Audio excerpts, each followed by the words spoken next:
먼저 시를 한 편 읽어드리겠습니다. 내가 그의 이름을 불러주기 전에는 그는 다만 하나의 몸짓에 지나지 않았다. 내가 그의 이름을 불러주었을 때 그는 나에게로 와서 꽃이 되었다. 내가 그의 이름을 불러준 것처럼 나의 이 빛깔과 향기에 알맞는 누가 나의 이름을 불러다오. 그에게로 가서 나도 그의 꽃이 되고 싶다. 우리들은 모두 무엇이 되고 싶다. 너는 나에게, 나는 너에게 잊혀지지 않는 하나의 눈짓이 되고 싶다. 좋습니까?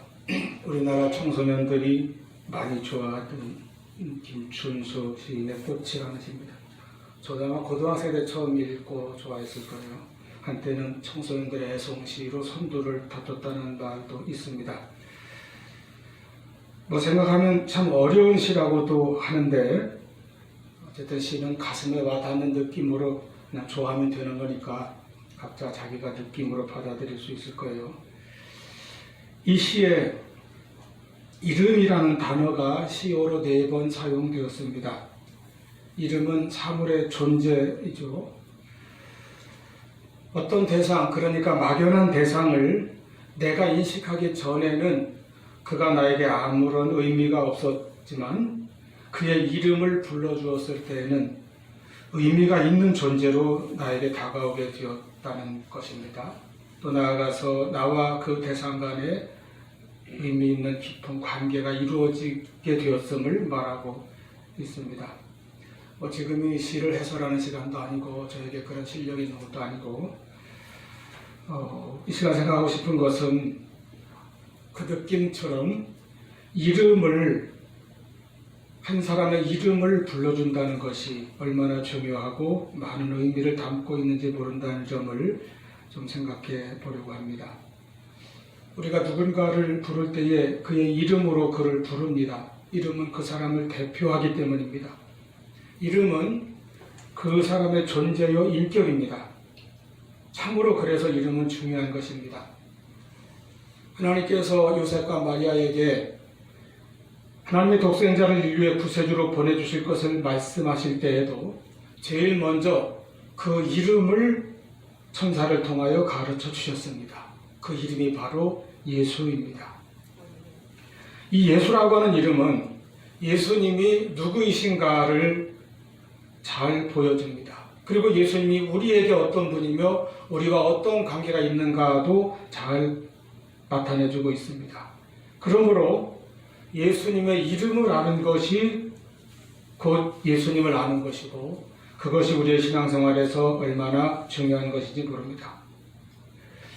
우리 그리스도인들은 평생 예수님의 이름을 부르며 신앙생활을 합니다. 그 이름을 사랑하고 사모합니다. 교회에서 아마 가장 많이 듣는 말 가운데 하나가 예수라고 하는 이름일 것입니다.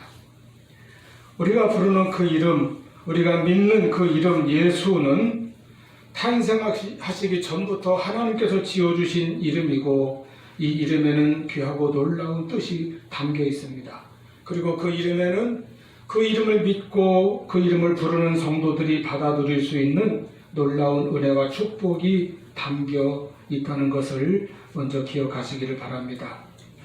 여러분, 우리는 예수님의 이름을 믿고 그 이름으로 구원받았습니다. 그 이름으로 기도하며 예수 이름으로 살고 예수 이름으로 죽고 그 예수의 이름으로 모든 삶의 의미를 얻으며 살아가는 사람들입니다. 그리고 생이 끝나는 날에는 예수의 이름으로 천국에 갈 것입니다. 깊이 생각해 보면 이름이 그 사람입니다. 즉 이름을 부른다는 것은 그 사람의 인격 전체를 부른다는 것입니다. 그래서 예수님께서 우리를 부르실 때에도 우리를 이름으로 부르셨다고 했어요. 요한복음 10장 3절에 선한 목자는 자기 양의 이름을 각각 불러 인도한다고 하셨습니다. 선한 목자 예수님께서 우리 한 사람 한 사람의 이름을 부르시고 우리를 인도하신다는 것입니다. 얼마나 감사합니까? 이름이 곧 그 사람이기 때문입니다. 마찬가지로 예수님의 이름은 곧 예수님입니다. 이 이름은 땅에서 난 이름이 아니라 하늘에서 내려온 이름입니다. 오늘 본문 20절, 21절 말씀처럼 주의 사자가 요셉과 마리아에게 미리 가르쳐 주신 이름, 아들을 낳으니 이름을 예수라 하라. 하나님께서 미리 정하시고 지어주시고 가르쳐 주신 그 이름인 것입니다. 그 이름으로 우리들도 예수님을 아시기를 바랍니다. 이렇게 하늘에서 주어진 이름이기에 그 이름에 하늘의 신비가 담겨 있고 하나님께서 가르쳐 주신 이름이기에 하나님의 깊은 은혜가 담겨 있는 이름입니다. 우리가 일생 동안 가장 많이 불러야 할 그 이름 속에 담겨 있는 신비한 은혜를 이 시간에 함께 나눌 수 있기를 바랍니다. 첫째로 예수님의 이름은 구원의 이름입니다. 그 이름 자체가 구원자라는 뜻이에요. 천사가 가르쳐준 대로 그 이름 뜻은 자기 백성을 그들의 죄에서 구원할 자, 이런 것입니다. 곧 예수란 이름이 구원자, 그런 의미입니다. 실로 예수님은 잃어버린 자를 찾아 구원하러 오셨습니다. 주님은 이 세상 그 누구도 하지 못하는 일, 세상의 어떤 방법으로도 이룰 수 없는 인간의 구원을 이루시려고 하나님의 뜻을 따라 오셨습니다. 하나님이 세상을 이처럼 사랑하사 독생자를 주셔서 저를 믿는 자마다 멸망하지 않고 영생을 얻게 하셨는데 바로 그 독생자 이름이 예수라고 하는 것입니다. 그러므로 예수를 하나님의 아들 그리스도로 구세주로 믿는 자는 그 이름을 힘입어서 영생을 얻게 됩니다. 로마서 10장 13절 말씀에 누구든지 그의 이름을 부르는 자는 구원을 받으리라 하셨습니다. 누구든지 주의 이름을 부르는 자는 구원을 얻으리로다. 요한복음 20장 31절에서도 오직 이것을 기록하면 너희로 예수께서 하나님의 아들 그리스도이심을 믿게 하려 하며 또 너희로 믿고 그 이름을 힘입어 생명을 얻게 하려 함이라, 이렇게 말씀하였습니다. 그렇습니다. 예수님의 이름을 부른다는 것은 예수님을 믿는다는 것이고, 그것은 예수님을 나의 구원자로 그렇게 믿고 고백한다는 뜻입니다. 예수님은 우리를 위하여 이 세상에 오신 하나님의 아들이시요, 그 예수님께서 나의 죄를 다 담당하셨다는 것을 믿는 믿음으로 우리는 예수님의 이름을 부릅니다. 그리하여 그 이름을 부를 때에 우리가 구원을 받게 됩니다. 우리로 하여금 그 이름을 불러서 구원을 얻게 하시려고, 구원에 이르게 하시려고 예수 그 이름을 우리에게 주신 것입니다. 할렐루야. 예수님께서 십자가에 달리실 때에 우편에 달린 강도는 예수님의 머리 위에 그 십자가 기둥에 붙어있는 빌라도가 쓴 패를 보았습니다. 나사렛 예수, 유대인의 왕이라고 쓴 패입니다. 당시 유대인의 대제사장들은 자칭 유대인의 왕이라고 쓰라고 했지만은 빌라도는 내가 쓸 것을 썼다 하면서 이렇게 써서 붙였습니다.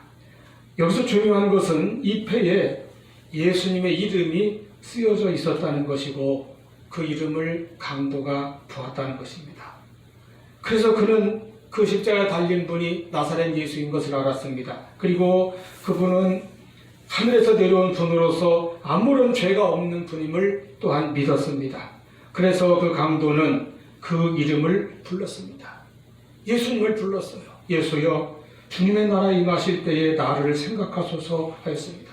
그때 주님께서 대답하셨습니다. 내가 진실로 내게 이르노니 오늘 내가 나와 함께 낙원에 있으리라. 평생 흉악한 죄를 지으며 지금 죽는 순간도 죄인으로 이렇게 죽고 있지만 일생의 마지막 숨거두는 순간에 그가 예수의 이름을 부르고 예수의 이름을 불렀을 때에 그는 주님과 함께 낙원에 거하게 되었습니다. 힘으로도 안 되고 도력으로 안 되는 구원을 강도는 예수의 이름을 부름으로써 구원을 받고 천국에 들어간 것입니다. 이와 같이 예수의 이름으로 우리는 구원을 받습니다. 그리고 구원은 오직 이 이름뿐입니다. 사도행전 4장 12절 말씀에 다른 이로서는 구원을 받을 수 없나니 천하 사람 중에 구원을 받을 만한 다른 이름을 우리에게 주신 일이 없음이라 말씀하였습니다. 그러므로 구원은 다른 데서 받을 수 없습니다. 또 인간의 노력이나 공로로도 어떤 행위로도 받을 수 있는 것이 아닙니다. 오직 예수의 이름으로 받습니다. 이 예수의 이름이 있는 곳에 구원이 있고 은혜가 넘칩니다. 우리도 예수님의 이름으로 구원받게 된 것을 늘 믿고 감사하며 더욱 이 이름을 굳게 붙잡으시기를 바랍니다. 늘 구원자 예수님의 이름을 부르며 믿음과 소망 가운데 살아가시기를 축원합니다. 두 번째로 예수님의 이름으로 우리는 기도할 수 있게 되었습니다. 요한복음 14장 6절에서 예수님께서 말씀하실 때에 내가 길이요 진리요 생명이니 나로 말미암지 않고는 아버지께로 올 자가 없느니라 하셨습니다. 여기서 나로 말미암지 않고는 아버지께로 올 수 없다. 이 아버지께로 온다는 것은 첫째는 믿고 구원받는 것을 의미합니다. 오직 예수님을 통해서만 하나님 앞에 구원받은 자로 나갈 수 있다는 뜻입니다. 그리고 두 번째 의미는 그 아버지께 나와서 기도한다는 것입니다. 이 기도도 예수님을 통하지 않고서는 할 수 없다는 뜻입니다. 우리가 하나님을 두려워하거나 멀리 피하고 무서워서 숨는 것이 아니라 하나님을 나의 아버지를 믿고 그 하나님 앞에 나와서 담대히 하나님께 기도하며 하나님께 간구할 수 있는 것은 바로 예수님을 통해서 이 기도라고 하는 길이 열린 것이기 때문입니다. 요한복음 14장 13절에서 예수님은 제자들에게 말씀하셨습니다. 너희가 내 이름으로 무엇을 구하든지 내가 행하리니 이는 아버지로 하여금 아들로 말미암아 영광을 받으시게 하려 함이라. 14절에서도 내 이름으로 무엇인지 구하면 내가 행하리라 말씀하셨습니다. 이와 같이 예수님은 제자들에게 내 이름으로 무엇인지 구하라. 그리고 더 나아가서 요한복음 16장 24절에서 예수님께서는 분명히 말씀하셨습니다. 지금까지는 너희가 내 이름으로 아무것도 구하지 아니하였으나 구하라 그리하면 받으리니 너희 기쁨이 충만하리라. 지금까지는, 그렇게 예수님께서 이 말씀을 하실 때까지는 아마 예수님의 제자들도 예수님의 이름으로 기도할 줄을 몰랐습니다. 아마도 기도할 일도 별로 없었을 거예요. 왜냐하면 무슨 일이 생기든 다 예수님이 해결해 주시니까요. 예수님이 항상 함께 하시니까. 그러나 이제 예수님께서는 십자가에 달려 돌아가실 것이고 그 후에는 부활승천하셔서 이제 육신적으로는 그들과 함께 하지 아니하실 것입니다. 그와 같은 시점에서 예수님께서는 제자들에게 기도를 가르쳐 주시는데 그때 약속하신 것이 바로 내 이름으로 구하라. 지금까지는 너희가 내 이름으로 구하지 아니하였으나 그러나 이제는 구하라 그리하면 받을 것이다 하고 예수님의 이름으로 기도할 것을 허락하시고 가르쳐 주시고 약속하신 것입니다. 여러분, 기도가 무엇입니까? 우리의 문제를 하나님께 하려고 하나님의 도우심과 하나님의 은혜와 하나님의 능력을 받는 통로입니다. 그런데 우리가 무슨 자격으로 무슨 공로로 하나님께 나아가며 하나님께 아뢰며 하나님께 응답을 받을 수 있을까요? 우리 자신에게 어떤 하나님께 받아들여질 수 있는 자격이나 공로가 있어서가 아닙니다. 우리의 기도가 간절하고 열심히 특심해서 받아들여지는 것이 아닙니다. 내가 금실하고 처리한다고 해서 받아들여지는 것이 아닙니다. 우리의 기도가 하나님께 받아들여질 수 있는 유일한 길은 예수 그리스도의 이름으로 기도할 때입니다. 예수님의 이름으로 기도할 때에 우리는 하나님 앞에 나갈 수가 있고 우리의 기도는 상달되는 것입니다. 예수님의 이름은 기도의 응답을 받게 하는 중보의 능력이 있습니다. 그래서 제자들에게 기도를 가르쳐 주셨고 지금까지는 너희가 내 이름으로 구하지 아니했지만 이제부터는 기도할 때에 내 이름으로 기도하라 하고 그 이름을 허락해 주신 것입니다. 우리도 기도할 때에 내 자격이나 내가 하나님의 행한 어떤 모습들을 돌아보면 감히 하나님 앞에 나갈 수 없고 내세울 게 아무것도 없습니다. 그렇지만 우리는 오직 예수의 이름을 믿고 의지하며 그 이름으로 하나님의 은혜의 보좌 앞에 담대히 나아가서 우리는 구하고 간구하고 기도할 수 있는 특권을 누릴 수 있게 된 것입니다. 할렐루야. 우리가 이렇게 예수의 이름을 믿고 의지하기 때문에 빌립보서 4장 6절 말씀하신 것처럼 아무것도 염려하지 말고 오직 모든 일에 기도와 간구로 범사에 감사함으로 하나님께 아뢰라. 하나님께 아뢰일 수 있는 그런 하나님의 복된 자녀가 된 것입니다. 그러므로 기도할 때에 반드시 예수의 이름으로 기도하고 이것이 그냥 입에서만 나오는 습관적인 표현이 아니라 내 마음에 내 중심에 내 신앙으로 그 예수님의 이름을 의지하며 예수의 이름을 굳게 붙들고 그 중보의 능력으로 기도하는 우리 모두가 되시기를 바랍니다. 세 번째, 예수의 이름으로 우리는 하나님의 자녀가 되었습니다. 요한복음 1장 12절 말씀에 영접하는 자 곧 그 이름을 믿는 자들에게는 하나님의 자녀가 되는 권세를 주셨으니, 예수님의 이름을 믿고 영접하는 자에게는 하나님의 자녀가 되는 권세를 주셨다는 말씀입니다. 예수님의 이름이 우리에게 주시는 가장 큰 은혜는 하나님의 자녀가 되는 권세를 받은 일입니다. 예수님의 이름으로 우리가 많은 것을 받을 수 있지만 가장 큰 축복은 하나님의 자녀가 되는 권세를 받은 일입니다. 소유가 아니라 내 존재가 변화된 것입니다. 내 소유가 좀 많아졌다든지 좀 좋은 것으로 바뀐 것이 아니라 아예 내 존재 자체가 하나님의 자녀로 변화되는 놀라운 권세, 놀라운 축복을 누리게 되었다는 것입니다. 그 이름을 믿는 자들에게 주시는 것은 바로 하나님의 자녀가 되는 권세, 하나님의 자녀가 된다는 이 놀라운 사실을 항상 기억하시기를 바랍니다. 인간이 하나님의 자녀가 된다는 것, 하나님의 자녀가 되는 권세를 받는다는 것, 이것이 얼마나 놀라운 은혜인지 모릅니다. 일본의 성자라고 일컬어지는 가가와 도요있고 합천풍원이라고 하죠.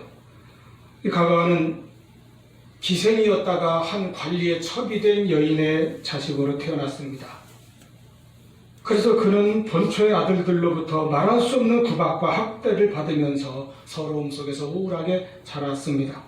자신의 비천함을 늘 비관하며 지냈습니다. 12살 된 어느 날도 집 앞 단모퉁이에 우뚝거니 서서 혼자 울적해하고 있는데 그 앞으로 한 무리의 선교사들이 노방전도하며 지나가고 있었습니다. 나팔을 불고 북을 치면서 서투른 일본 억양으로 복음을 외쳤습니다. 주 예수를 믿으라, 그리하면 구원을 받으리로다. 그가 물었습니다. 구원이 무엇인가요? 구원받는다는 것이 무엇인가요? 구원받는 것은 우리가 하나님의 자녀가 되어서 천국에 가는 것이란다. 이때 가가와 도요가 깜짝 놀랐습니다. 정말인가요? 누구든지 주 예수를 믿으면 하나님의 자녀가 될 수 있나요? 나 같은 첩의 아들도 기생의 자식도 하나님의 자녀가 될 수 있나요? 나같이 천한 인생도 하나님의 자녀가 될 수 있나요? 바로 그것이 그에게는 복음이었어요. 자기의 신분이 바뀐다는 것, 한맺힌 자기 인생에 이런 복음이 들려왔다는 겁니다. 물론이지 누구라도 예수를 믿기만 하면 하나님의 자녀가 되고 구원을 받는단다. 선교사들은 자세하게 복음을 풀어 가르쳐 주었습니다. 이때 그는 예수님을 믿게 되었습니다. 예수님을 영접한 이후에는 자기를 천한 기생의 아들, 첩의 자식으로가 아니라 하나님의 자녀로 믿게 되었습니다.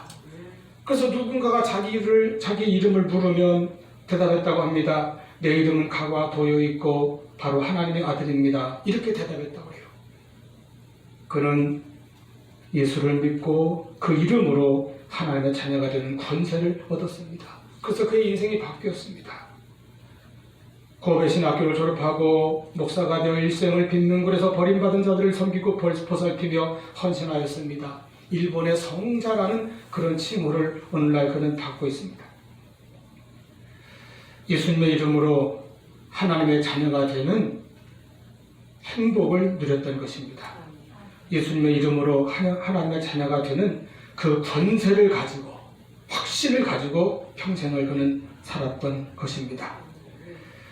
예수의 이름에는 이렇게 하나님의 자녀가 되는 권세를 우리에게 주는 그 능력이 있습니다. 베드로와 요한이 바로 이 권세를 소유하였기에 사도행전 3장 6절 이하에 보면 성전 비문에 앉은 맹인 거지에게 이렇게 말합니다. 담대하게 말합니다. 은과 금은 내게 없거니와 내게 있는 것으로 내게 주노니 곧 나사렛 예수의 이름으로 걸으라. 자기들에게는 예수의 이름이 있다는 것입니다. 예수의 이름에 권세가 있다는 것입니다. 그래서 권세 있게 외쳤습니다. 나사렛 예수의 이름으로 걸으라.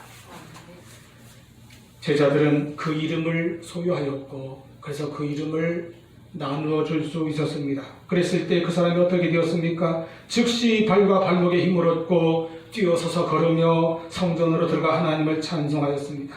이것이 권세입니다. 예수 이름의 권세입니다. 하나님 자녀가 되는 권세입니다. 그리고 예수의 이름은 우리 자신의 가치를 놀랍게 변화시키는 권세가 있습니다.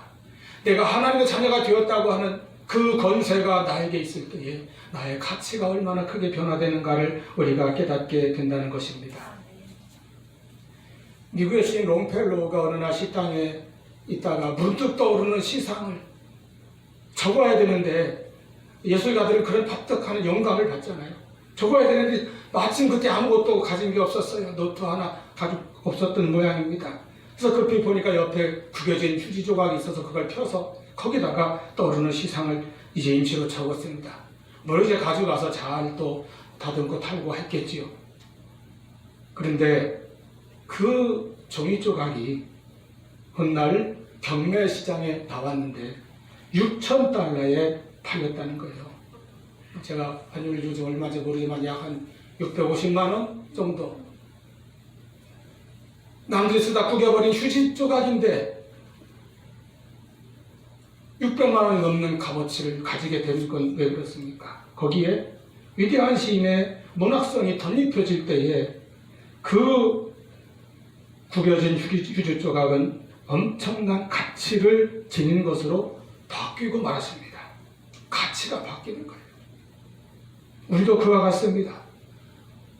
아무리 무가치하고 별 볼 일 없는 초라한 존재였다 할지라도 그의 영혼에 예수의 이름이 새겨지면 그는 천하보다 귀한 하나님의 자녀가 되는 권세를 소유한 자가 될 것입니다. 그의 가치가 변화될 것입니다. 하나님께서 그를 기뻐하시고 그를 인정하시고 그의 일생 동안 함께 하시며 그를 값지게 귀하게 쓰실 것입니다. 여러분, 우리의 일생 동안 바로 이 예수의 이름을 믿고 의지하며 그 이름을 늘 부르고 그 예수의 이름 속에 담겨있는 모든 신령한 은혜와 놀라운 축복을 받아 누리며 살아가는 우리 모두가 될 수 있기를 바랍니다. 하나님께서 친히 주신 그 이름 예수, 그 이름을 믿고 구원의 확신을 가지시기를 바랍니다. 그 이름으로 기도하며 나아가며 어떤 환경에서든지 어떤 문제를 만나든지 문제 해결자 되시는 분의 도움을 힘입어서 일어나 승리하는 우리 모두가 될 수 있기를 바랍니다. 우리는 예수의 이름을 믿고 그 이름으로 하나님의 자녀가 되는 권세를 얻었습니다. 이 하나님 자녀의 권세, 예수 이름의 권세를 가지고 일생 동안 담대히 나아가는 우리 모두가 될 수 있기를 축원합니다. 기도하시겠습니다.